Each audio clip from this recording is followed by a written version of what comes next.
Dear students, do you want to get into the fascinating world of physics? Please see this video and also subscribe to this channel.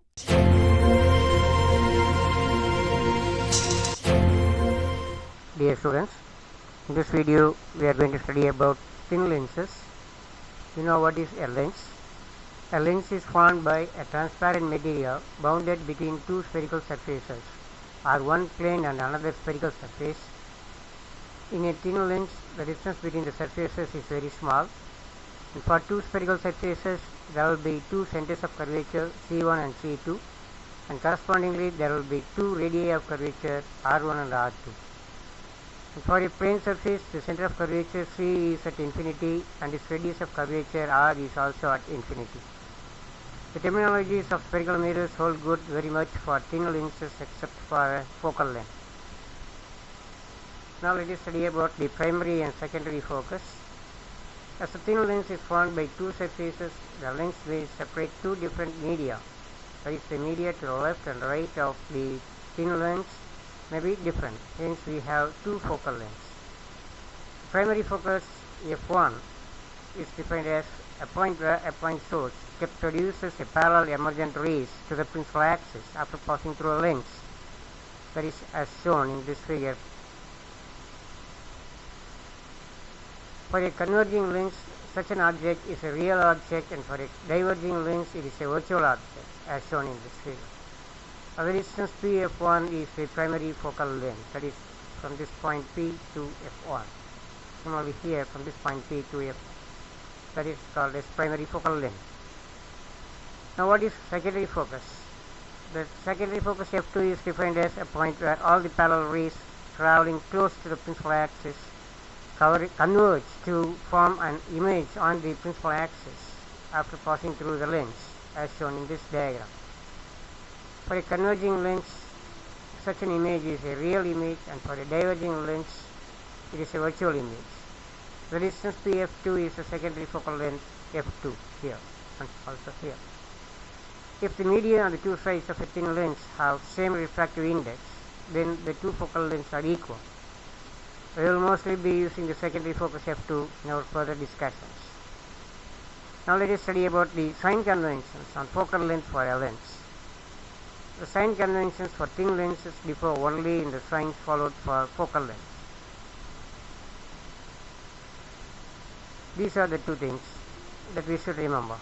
The sign of focal length is not decided on the direction of measurement of the focal length from the pole of the lens, as we have two focal lengths, one to the left and another to the right.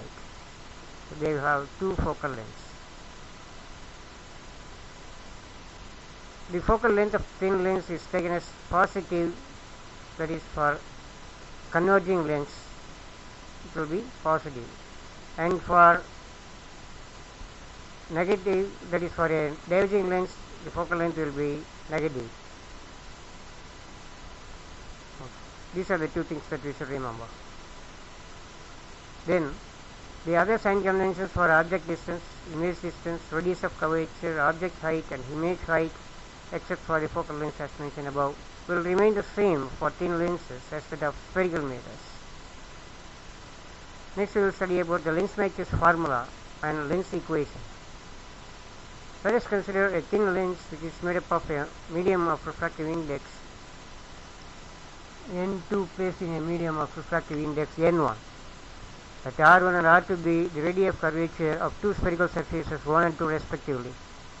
P be the pole as shown in the diagram. Now let us consider a point object O on the principal axis. A paraxial ray from O which falls very close to P, after refraction at the surface 1 will form an image at I dash. Before it does so, it is again refracted by the surface 2. Therefore the final image is formed at I, as shown in this diagram. So here is the final image. The general equation for the refraction at a single spherical surface is given by the equation N2 by V minus N1 by U equal to N2 minus N1 by R. And for the refracting surface, that is the first surface, the light goes from N1 to N2. So we can write the equation as N2 by V dash minus N1 by U equal to N2 minus N1 by R1. And for the refracting surface 2, the light goes from the medium N2 to N1. Therefore, the equation can be written as N1 by V minus N2 by V dash equal to N1 minus N2 by R2. And for the second surface, I dash acts as a virtual object.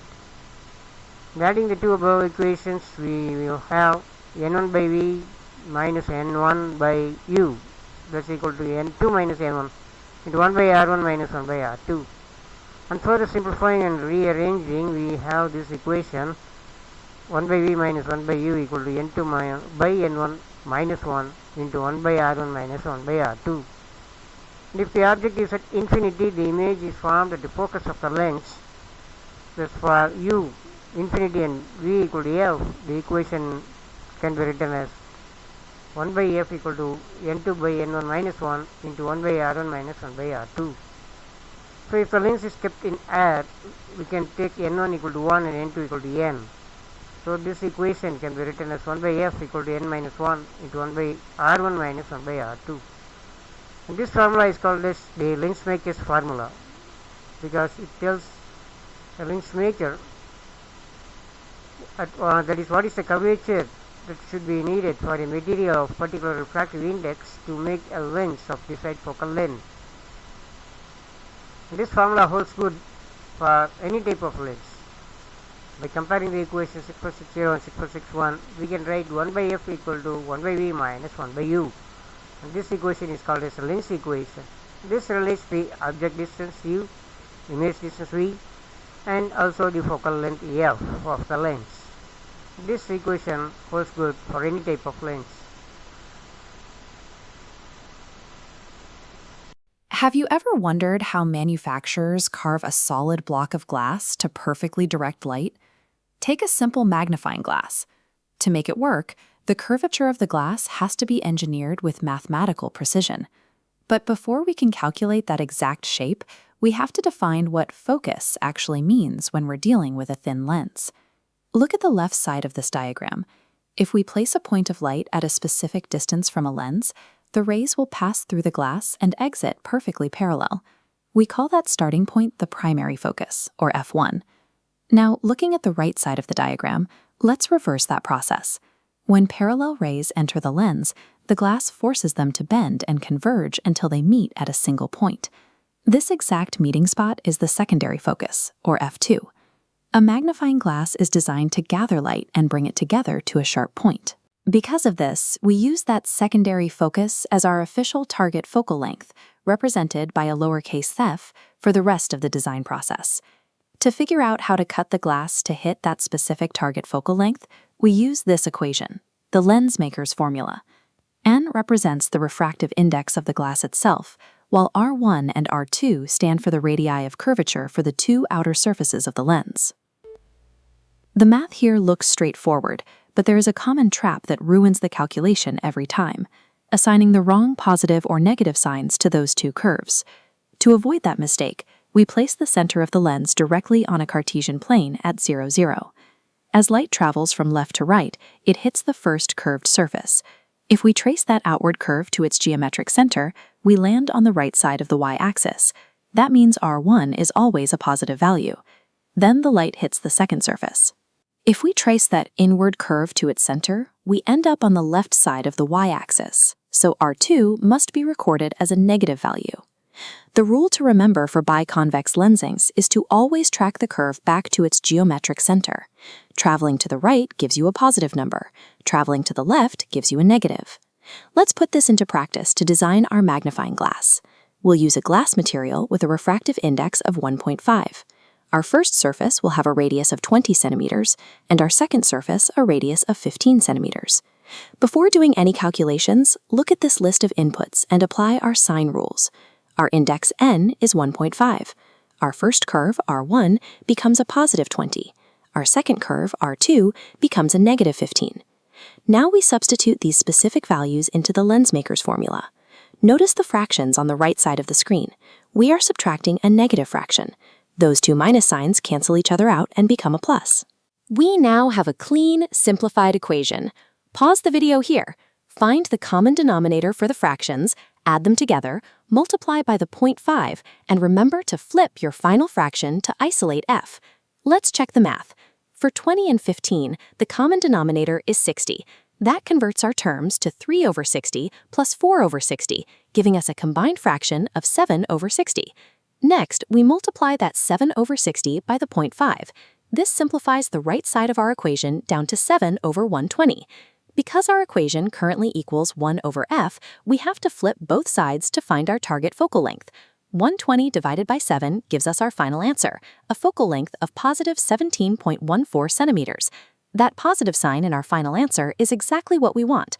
A positive focal length confirms we have designed a converging lens, which perfectly matches the required behavior of a magnifying glass. Here is a final cheat sheet outlining the key principles. By mastering the Cartesian signs and spotting that double negative subtraction trap, you can reliably calculate the focal length for any thin lens.